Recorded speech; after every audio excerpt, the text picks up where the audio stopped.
So ஆண்டவர் நம்மை குறித்து என்ன திட்டம் வைத்திருக்கிறார், நம்ம என்ன ஆகணும் அப்படி சொல்லி ஆண்டவர் விரும்புகிறார், அதுவாக நம்ம வந்து மாறணும் அப்படி சொல்லி ஆண்டவர் ஆசைப்படுகிறார். அதுக்கு சின்ன பிள்ளையிலேருந்தே உங்களை ஆண்டவர் அதுக்கு தயார்படுத்துவார்.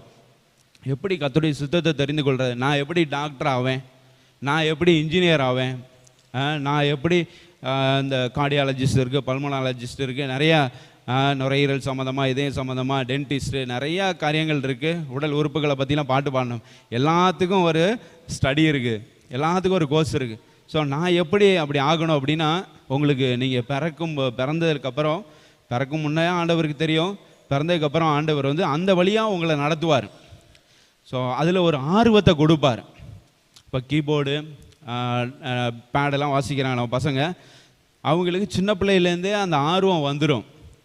அப்போ அதில் வந்து அவங்க வந்து என்ன பண்ணணும், டெவலப் தான் ஆகணும். சின்ன பிள்ளையிலேருந்தே கீபோர்டு வாசிக்கணும்னு ஒரு ஆர்வத்தை ஆண்டவர் கொடுப்பாரு, பேட் வாசிக்கணும் ஒரு ஆர்வத்தை கொடுப்பாரு. இதுவாக நான் மாறணும்னு ஒரு ஆர்வம் உங்களுக்குள்ளே தானாகவே வரும். அதுதான் வந்து கர்த்தருடைய சித்தம். ஹல்லேலூயா. ஸோ அதுக்கு நேராக நீங்கள் வந்து என்ன பண்ணணும், போயிட்டே இருக்கணும். அது வந்து எந்த தடையும் இல்லாமல் உங்களுக்கு வந்து அது வாய்க்கும். அப்படின்னா அது கர்த்தருடைய சித்தம்னு அர்த்தம்.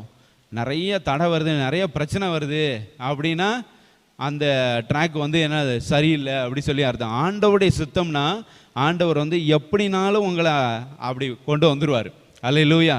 என்ன பிரச்சனை வந்தாலும் எல்லாத்தையும் சமாளித்து உங்களை அந்த ஃபீல்டில் பெரிய ஆள் ஆக்கிடுவார். ஸோ அதுதான் ஆண்டவருடைய சித்தம்.